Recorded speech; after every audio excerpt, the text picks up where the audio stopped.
It's time to do my daily journaling. This is the Growthbet Journal. Here is the Rate My Day. Today was a 5-star day for me. I had an amazing day. And the next part is the daily anxiety log, which for me was just low today. And next is the daily health log.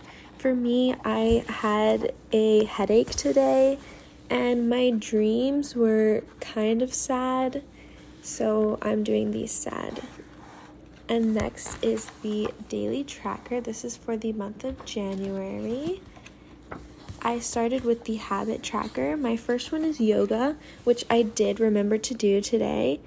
And I also wanted to do a no spending month, which I also remembered to do today. I did not do my skincare routine, but I did read a book.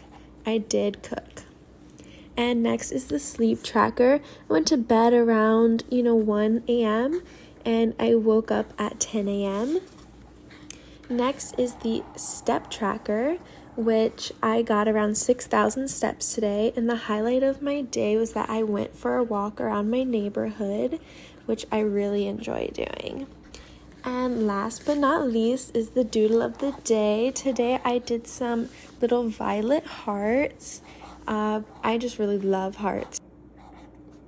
This is the Growthbet Journal, which you can find at bulletjournaling.com. I've had this for about half a month now, and I have been using it every single day. It is a self-care journal. My favorite part is the monthly titles.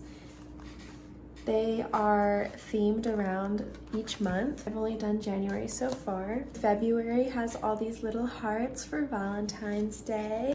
Another huge favorite part of mine is the habit tracker.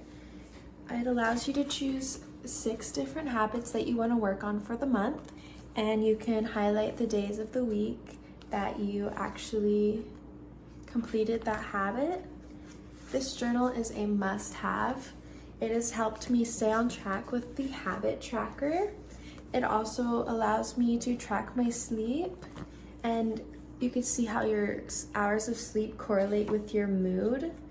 At the beginning, there's this Rate My Day, where you can rate if it's 1 through 5 stars. And then it also allows you to rate your anxiety. I highly recommend this book to anyone who's trying to start their self-care journey. It has really helped me with mine.